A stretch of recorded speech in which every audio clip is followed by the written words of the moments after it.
Okay, good evening, everybody. Welcome to this evening's Facebook Live. My name is Alec. I'm the Managing Director for Wound Care People.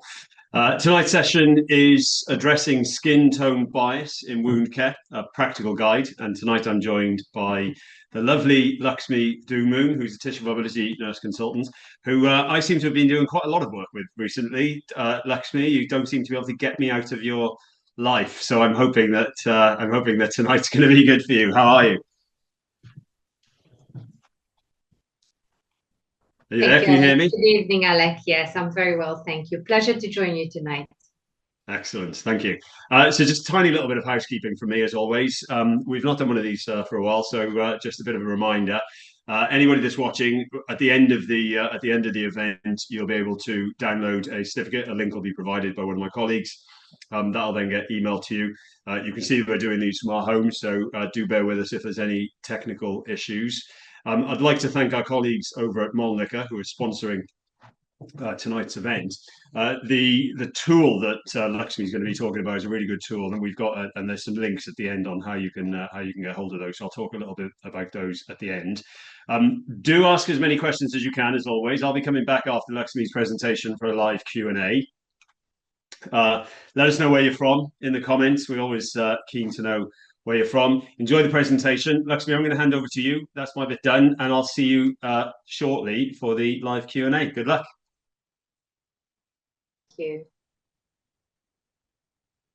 Welcome, everyone, and thank you so much for joining us this evening. Thank you for the introduction, Alec. And today's webinar will explore how we can better recognize and address skin tone bias in wound care through practical and evidence-based approach.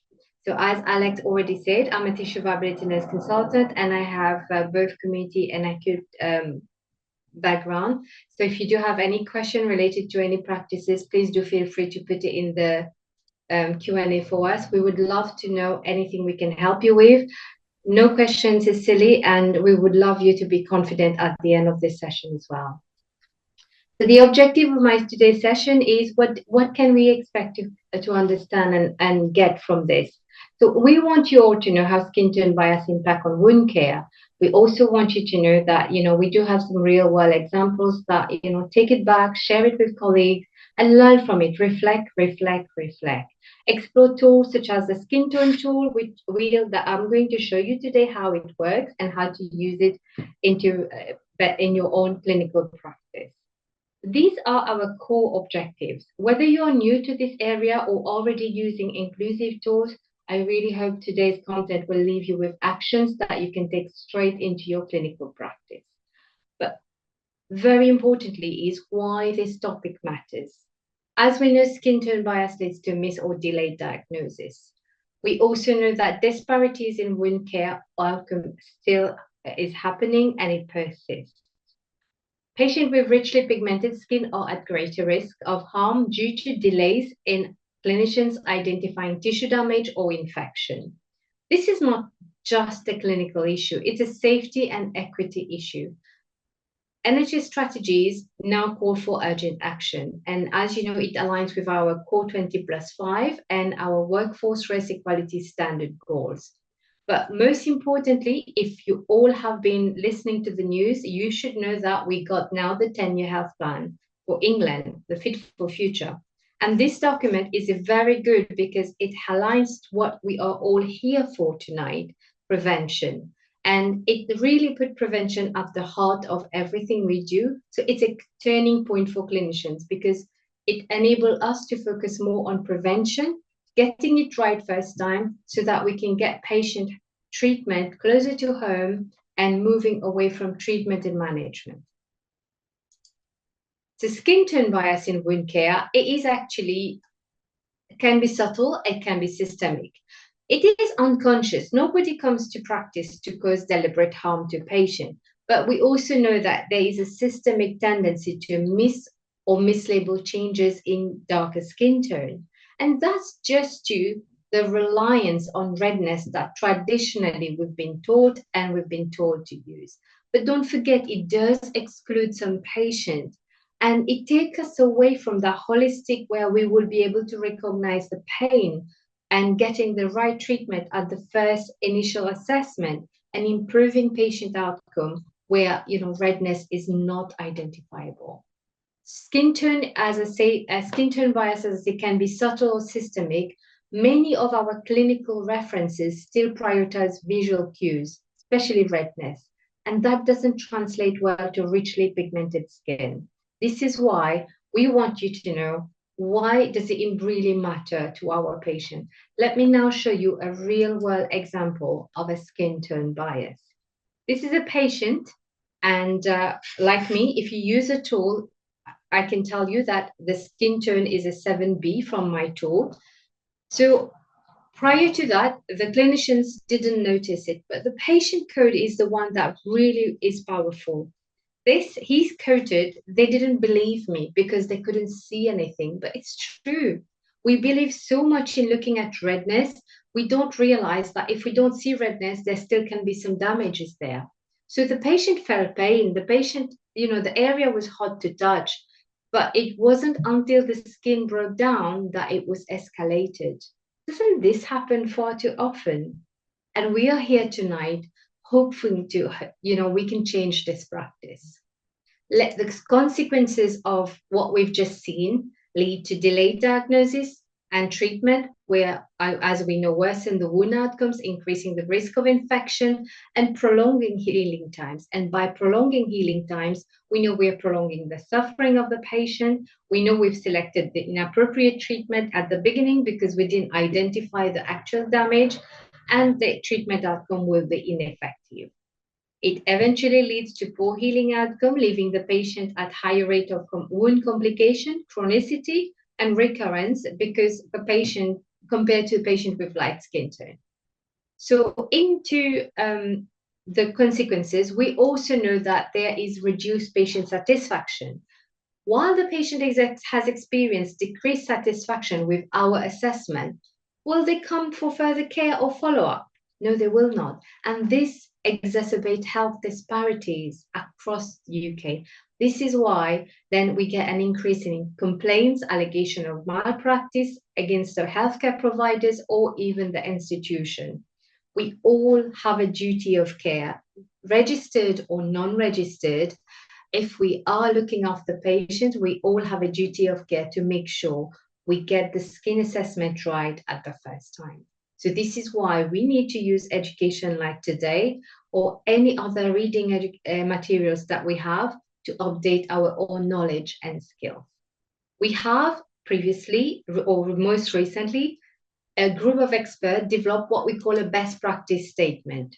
And this was published in 2021. It was endorsed by a group of clinical experts, as I said, and the documents, as you can see on the line here, they're both free to download. Why are they here? They are here to guide clinicians like myself and you in equitable wound assessment. You can take nuggets from there and put back into your practice. Nursing home, care homes, mental health setting, community settings, acute hospital, or even practice nursing. Any areas you work, these are valuable nuggets that you can take into your practice. It provides clear recommendation and includes lived patient experience. These are the two documents that I just mentioned, and as I said, they're both free to download. So do make sure of it, good use of it, because it's there for us. And we also have got some other document that's been broken down from the main best practice. This is just to support us into knowing what is it into diabetic foot, how does it work into pressure ulcer, skin tears, or even incontinence-associated dermatitis. The key best practice recommendation is to help us, clinician and healthcare professional, avoid relying solely on redness. Let's use the other signs and symptoms, the warmth, the texture, the swelling, the pain, and let's incorporate diverse reference images into our patient leaflet, public-facing posters, education that we use for students, other clinicians, healthcare professionals, and document what we feel, not just what you see. What's wrong in using our touch and feel? Use your hand to compare the left with the right. This gives you a better feel as well, because if you feel hot under the skin and this one is normal, So we have a problem, and that's why the best practice statement is there to guide us. So where have we been since the best practice statement? What progress have we made? We've made loads of webinars nationally, internationally, globally.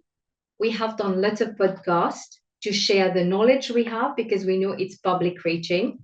We've included it into lots of training, and many NHS trusts have already rolled out the skin tone into their mandatory training, essential training, wound care training. In my trust, we've done pilots across with audits to match what we see in like national, global, to see where we are. So in 2022, there was a global survey that was completed, that Wounds UK. And as you can see the results here, look at the keywords that staff who responded to the survey said they were less confident: assessing red legs, assessing cellulitis, assessing pressure ulcer, early sign of pressure ulcers even, wound infection, and moisture-associated skin damage. Why do we think all these key points were difficult to assess? Because we've been traditionally so focused on redness, and all 5 of them, the key identifier is erythema, redness. But if we look at the other signs and symptoms, it will just increase our confidence. Moving on to 2025, although these haven't been so much into detail, but we had participants who still state as at now that as recognizing skin color changes was the most common challenge for them in dark skin. So we are still seeing late recognition. So this is why skin tone awareness for everybody, patient, carers, informal carers, nurses, healthcare professionals, therapies, AHPs, doctors, it's important for all of us. Why does it matter? So that's one of the tools that we use already. As you can see on the light skin tone, you can see the erythema. So straight away, we will put prevention, making sure that damage is gone. Whereas in the dark skin, unless the skin has breached, broken down, as you can see, then we are putting prevention in place. Bit late, but if we had used appropriate tool, we could have prevented this from happening. Similarly, for pressure damage, in patient with dark skin, if you use an appropriate tool, you can compare what's the baseline skin, what's the normal skin, so you can identify when there is an abnormal damage happening. Well, as compared to the light skin tone, you can actually see any damage as quickly as you can, and you will put your prevention. And again, as you can see in a light skin tone, the damage is visible. This is exactly the same one in a patient with dark skin, but it was missed because the early sign of damage wasn't picked up early. So let me now introduce you to the skin tone wheel, which we are here tonight for. Very easy to use and very practical. From a patient themselves or to us clinicians, all of us can use it. It's a reference tool for recognizing skin tone and its changes when it's happening. Accurately documenting, accurately handing over, accurately sharing information between patients and clinicians and vice versa. It supports consistent assessment of and use of appropriate language. So while we did the document of the one that I've mentioned earlier, the one that you can download freely, patients reported to us they hated having their skin compared to food similes, like, for example, cocoa, hazelnut, and chocolate. And one patient even came to me and said, "Would you like if I said your skin is like mayonnaise?" So they found it offensive. I did. So it's time now that we amend the language we use. We need to use a tool that when I'm telling you as the patient that I'm assessing your skin using this tool, and you can see with me, your skin is a 6C.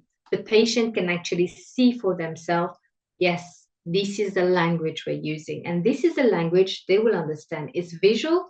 There is no offensive term that I'm using. We're not comparing it to food similes. and we're embedding it in our daily routine for skin assessment.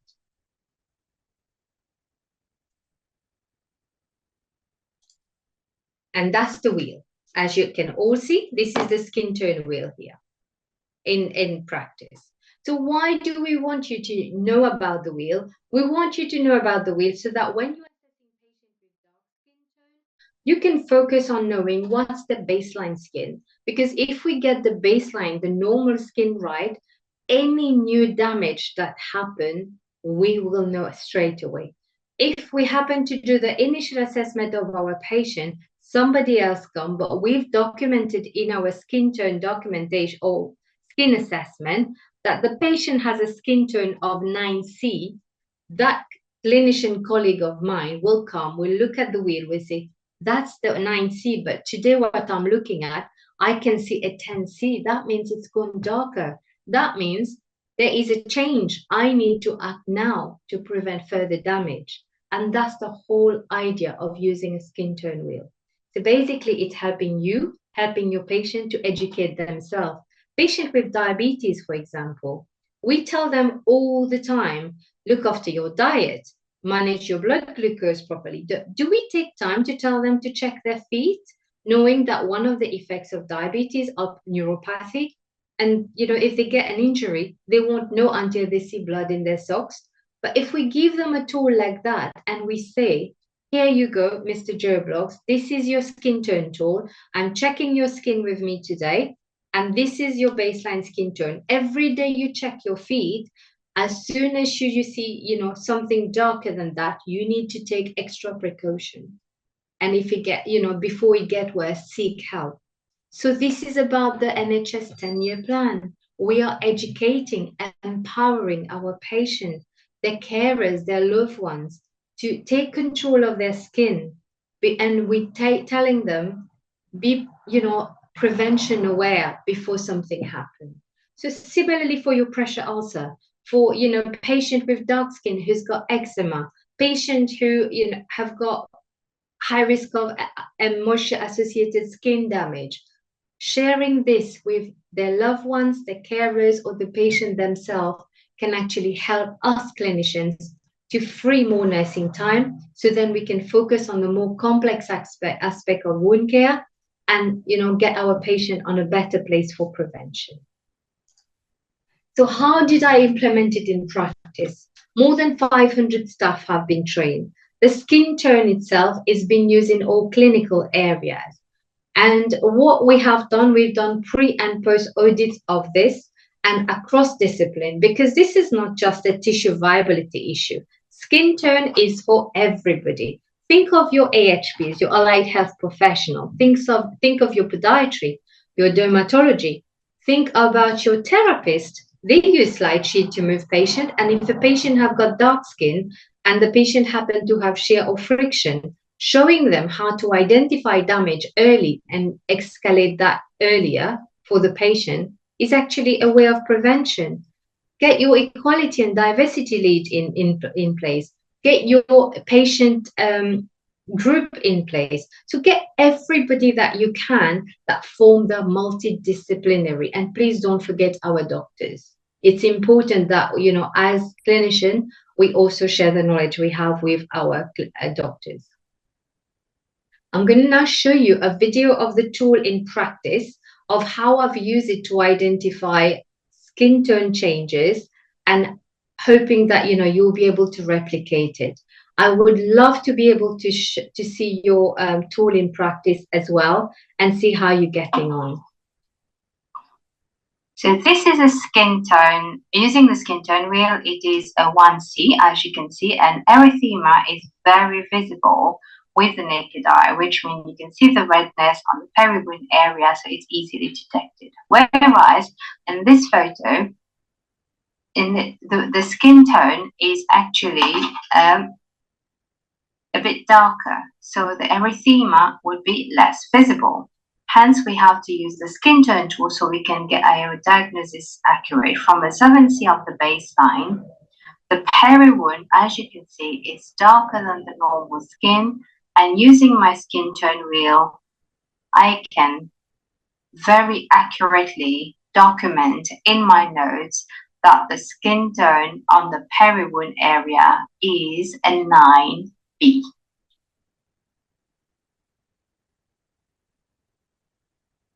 Similarly, for this patient in the light skin tone on the venous leg ulceration, as you can rightly see, the erythema is present, the maceration is visible, so it's very easy for clinicians to assess what's going wrong. However, with this wound, similar patient etiology, venous leg ulceration, with a dark skin tone of 7,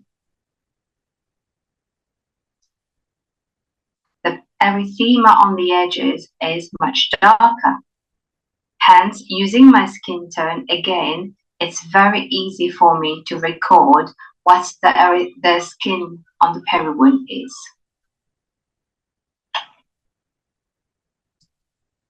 So this is how, as TVN, I have implemented the tool so patient can see visually what we're doing, and by knowing that we are offering the outcome that they want to achieve, they know that we are assessing their skin as an individual. We are not using a tick box exercise. We're not comparing, general. We are holistic, and the assessment is tailored to their skin and their needs. So when we did an audit after we introduced the tool to our clinicians and to our patients, the patients themselves felt that they felt more comfortable to start with. One of the patients said they felt safer because they realized that they were getting more accurate assessment.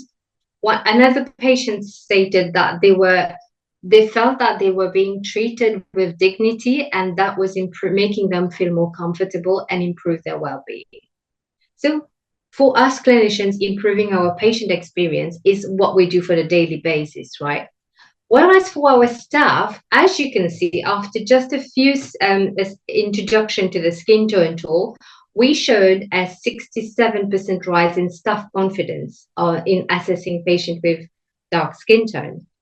And also staff mentioned that it had reduced the reliance on subjective assessment, which helped them have fewer missed cases. Staff described the tool as being clear, helpful, boosting their confidence and leading to less anxiety and greater clarity of making decisions.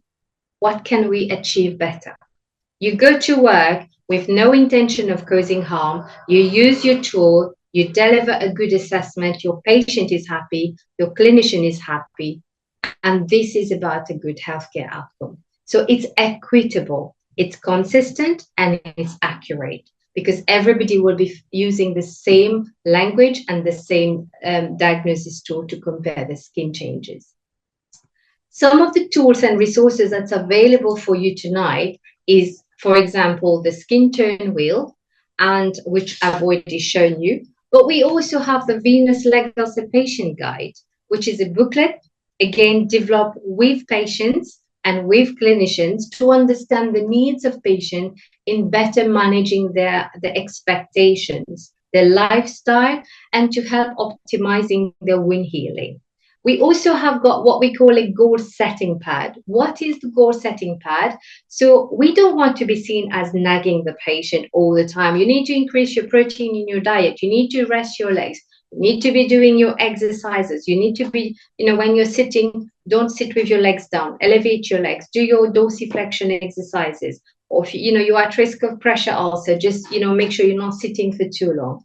So rather than keep telling them that, why don't we bring them as partners in the wound care with us? If the patient themselves can't be your partner in wound care, what about getting their next of kin or the carers who will be able to support the patient with that journey of healing? So the goal setting pad, I will show you on the next slide. So it helps the patient manage their lifestyle and at the same time be accountable for their wound healing. And, this helped much better outcome, because since we've started using that goal setting pad, we've had patients who've been more independent into wound care, or even looking after their lifestyle, their eating habits, their skin care in a better way, because they're able to track their progress through the goal setting pad. We also have webinars, we also have e-learning and podcasts for you to use. And this is available freely for you to use so that you can take that knowledge, that skills back to your own area of practice and just implement it straight away. I've also attached a link here on Spotify and where we actually shared an awareness of skin tone in wound infection. That went viral. It went global. And we've reached right up to Canada, Australia, South Africa, where many people have reached us to ask about, how else can we use this to empower our patients, reach for help earlier? Because again, as we saw previously, in patients with dark skin, finding the redness if a wound is getting infected is less, you won't get any outcome from that. But encouraging them to lose your touch and feel, look at the sign and symptoms, the warmth, the texture, the pain, the surrounding skin, and comparing the anatomical areas, that is going to be more useful for your patient. So these tools are all free, tested in practice, and as I said, designed with equity in mind. So they empower just not yourself, but empower also your patients to be more actively participating in their care. And this is one of the patient goal tracker that I mentioned. As I say, it's free to use and it helps your patient taking basically control of their own life. Because as nurses, we're not with them 24/7. So we really want to empower the patient. So please do have a look at it. Get your free patient tracker and make sure you're helping them to empower it in practice. How to use these tools in practice? Include it in your skin assessment, in your daily safety huddles, your handover, your weekly meeting, your monthly meeting. Just make sure it's become the normal conversation, because assessing skin tone should not be looked as a challenge for us or an additional assessment that we're asking you to do. Include it, make it inclusive in your initial assessment. Make it part of your daily conversation so you become more comfortable by using the tool and assessing different skin tones. Discuss the self-care goal pads with your patient. Show it to them, explain to them, and get them to trial it and come back with ideas, what they think is working with you, because then you get better concordance with greater partnership. Refer to the skin tone wheel when you're documenting, because, in line with HCPC for AHPs or NMC for nurses and midwives, our documentation needs to be accurate of everything we do. If it's not documented, it was never there. And embed an e-learning as part of your continuous professional development, the skin tone assessment. Do all the documents that we've shared with you tonight, the tools that we've given you, do a reflection. Where are you on that journey? How far are you? And what else do you need to make you more confident in becoming, confident into assessing skin tone in dark skin tone? So just before I finish, I really want you to take a few moments after the session today, have 5 minutes to reflect on your own practice, on our own bias, and have a look at yourself and decide what else as clinicians, as practitioners, do we need to improve as ourselves so we can take this knowledge out. We've got new practitioners that come to us. We are the mentor for many mentees. We are having lots of students shadowing us every day. If we are not ready ourselves, how can we empower the workforce of tomorrow? So it's really important that we reflect on our own biases and take as many knowledge and skills as you want from all these tools, the documentations that we have and the webinars, and just help yourself to update. So the conclusion and call to action today is, can we recognize and address skin tone bias? Yes, I'm pretty sure. If we use the tool every day, we make it become part and parcel of our daily routine in assessment, there's no way we can get it wrong. Can we apply best practice statement to make sure that we are improving patient outcome? Yes, we can definitely. It was created by clinicians for clinicians. Can we confidently use inclusive tools like the skin tone tool? Yes, we can. Not just you, your patient can. The relatives can, the carers can, the doctors can. so everybody can. Can we download and share patient-centered guides with the patient? Definitely we can. Remember, there should be no wound care about me without me. So bringing your patient along with you is the best way to improve their outcome. So let's introduce wound care for all to you. And these are some QR code for you to access, how you can download all these things that's mentioned there. Please do take a few minutes and scan the QR code to access it. So I'll give you a few more seconds to scan it. And obviously, this will be available on the Wound Care People website as well for future, on the Journal of Community Nursing website. And after, when you looked at the video recording, it will be there. But this is your opportunity. Make the most if you haven't requested it already. So alongside with Alec and all the team who has put this session today, I really want to thank you all for joining us for this important conversation. The work is not done. Skin tone is everybody's business. Let's please continue working together to make wound care more equitable for everybody that comes in for this process. Thank you very much.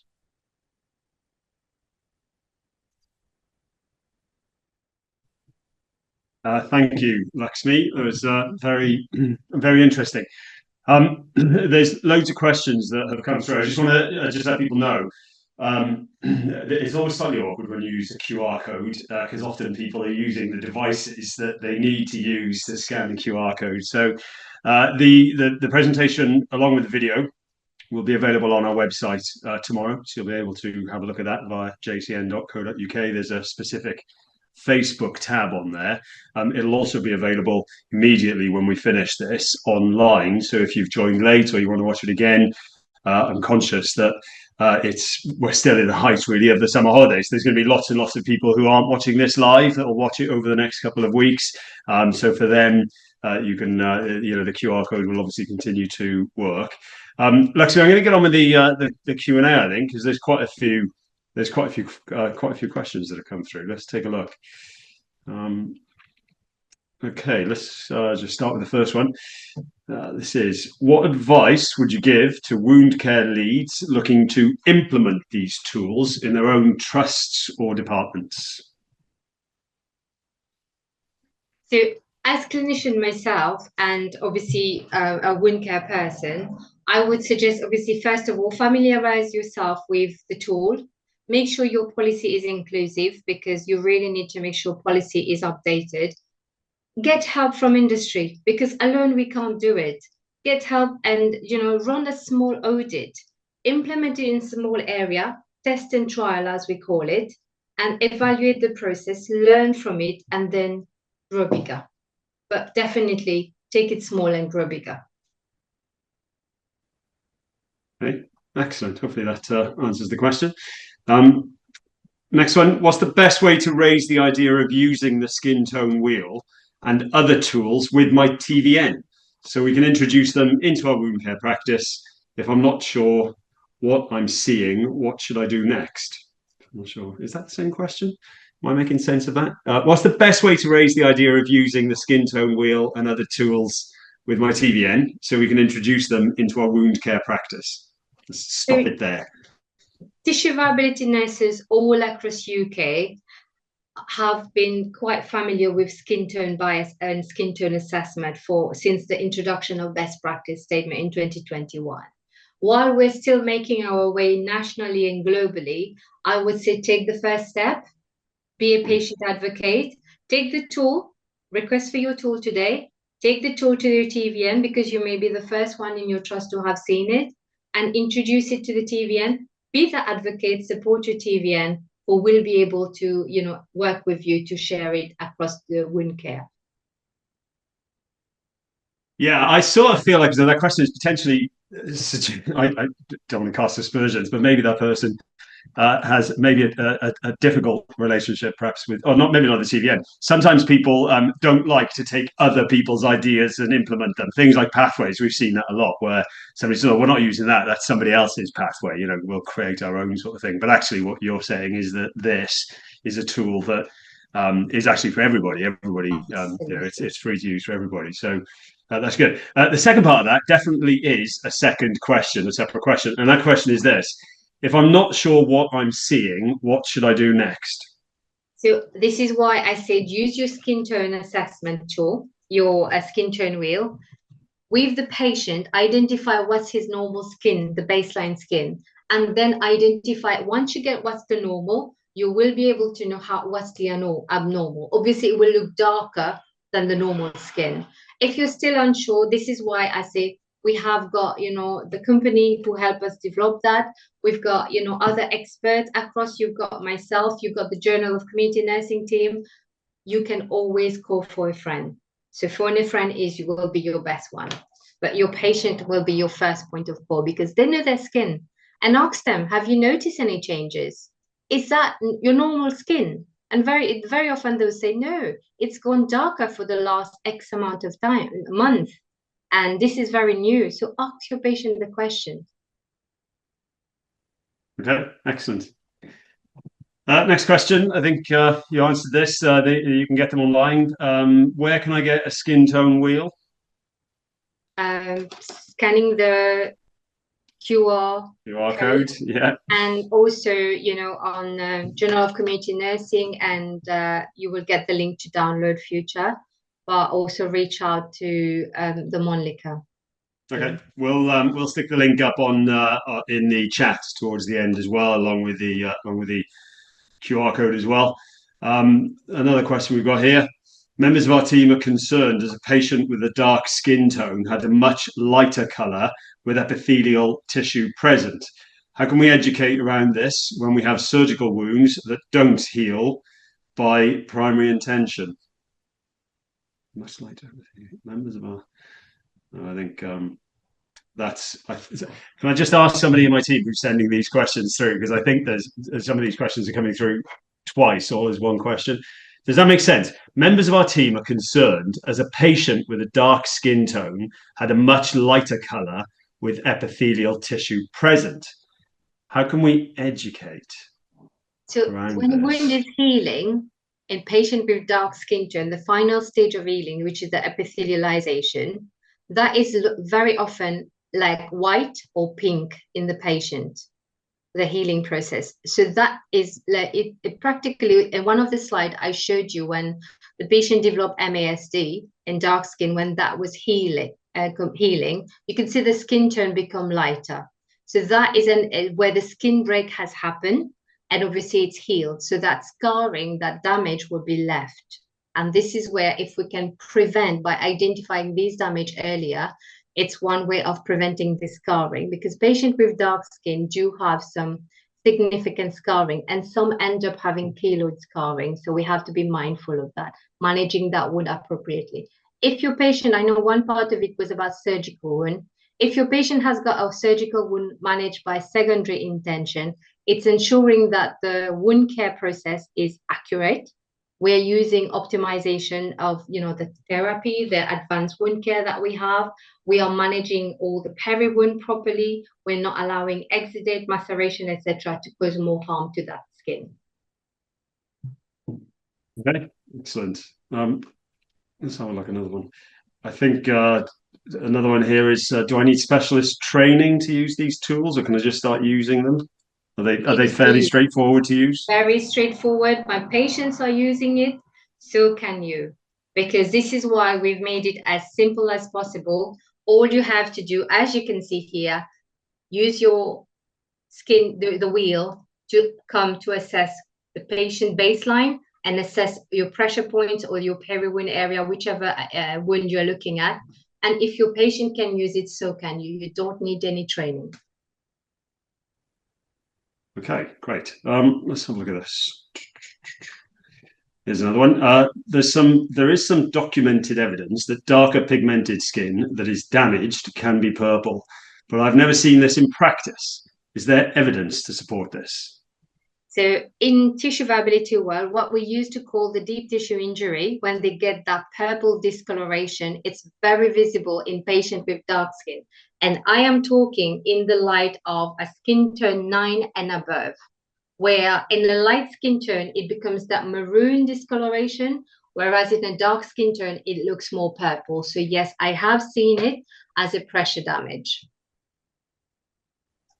Okay, fab. Another one.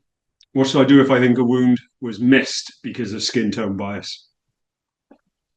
Well, if obviously we need to learn from it. If it causes harm to the patient, we need to report it like any other aspect of wound care that we will.